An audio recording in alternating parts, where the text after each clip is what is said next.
It's the 20th of August, 1941, and the crew of a tank in position outside the small town of Novi Uchkoz are woken by a stream of Ju-88 bombers flying overhead. The bombers are on their way to attack Leningrad, but the concern of Senior Lieutenant Zinoviy Kolobanov is not on the German planes. His job is to stop the advance of the panzer divisions that are now pushing through the Russian countryside. Kolobanov's weapon is the Soviet KV-1 tank, with a 76mm gun and thick armor. At this stage in the war, it's superior to the Panzerkampfwagen 35Ts and the Panzer IVs that the enemy is fielding today. Kolobanov has prepared the ambush well. In total, there are 5 KV-1s rammed full of armor-piercing shells and arranged in positions overlooking the roads. Kolobanov's tank, number 864, is dug in so that just the heavily armored turret covered in brush is poking above the ground. The gun faces towards a long road upon which either side is swamp. At the end of the road is a turn, so any approaching tanks will need to slow down to make the turn. This is where Kolobanov's gun is aimed. He's also hoping that any defense the Germans put up will be no use as he has the high ground. It's the perfect trap. Around 2 p.m., there's a buzzing in the distance, and several German motorcycle scouts come along the road. But the Russians are after bigger fish today. The motorcycles get to the end of the road and turn left towards Marienburg unhindered. Then there is a rumble and the unmistakable noise of tank tracks. The main German force comes into view. Inside the KV-1, the gunner looks through his scope and starts counting the line. And counting and counting. It's a huge line of 22 tanks and 2 anti-tank guns. The numbers are huge, but fortunately, the Russian corps something else. The tanks start to bunch together as they stop, boxing each other in. Then another boom as the second tank is hit. The third shot also hits the second tank, destroying it. Now the Germans know they're being attacked. They signal to try and back up the rear of the column. But Kolobanov and Usov are there before them.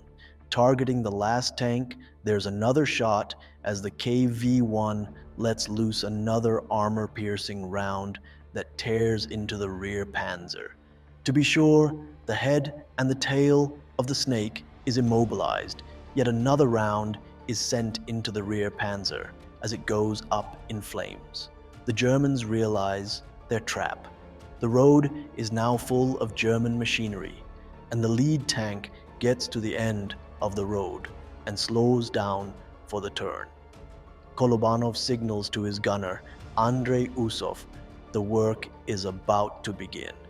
Usov readies himself in the tense moments before the battle begins, and then lets loose his first of many shots on that fateful day. There's a boom and the tank jerks back under the recoil as a 76mm armor-piercing round flies across the Russian countryside and rips into the lead panzer. It's a critical hit. The Germans are dumbfounded, PED. Now they desperately try and figure out where the shots are coming from.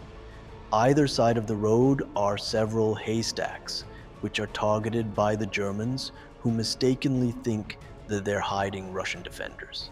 Then, a chicken farm in a distance receives heavy fire.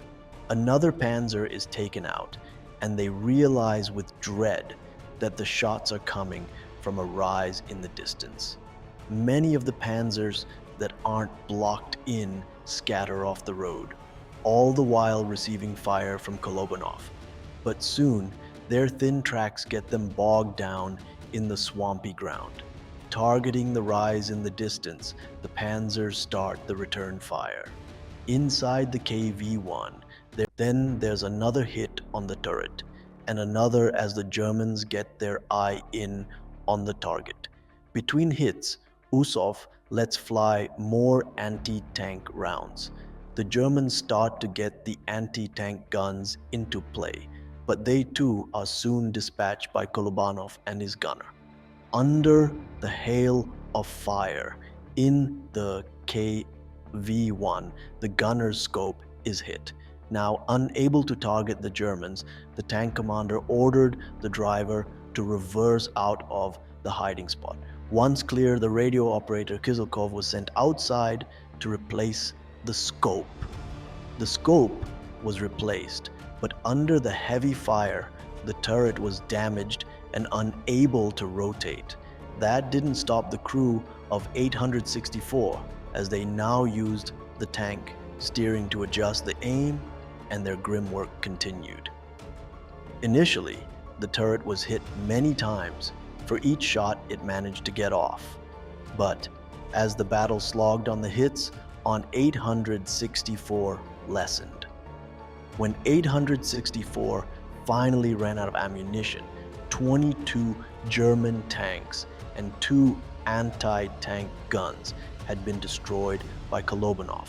Kolobanov radioed to the other tanks.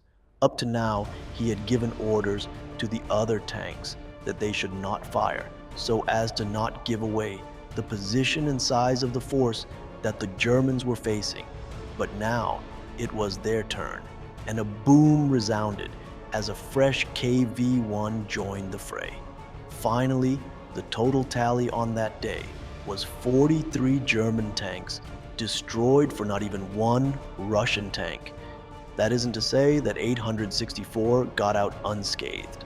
Examining his tank after the battle, the crew counted 156 hits on their trusty KV-1, although none penetrated the armor. The road still exists today, and its name translated to English is Tank Alley. Most of our viewers aren't yet subscribers. If that's you, then please hit subscribe and help support the channel. Thank you.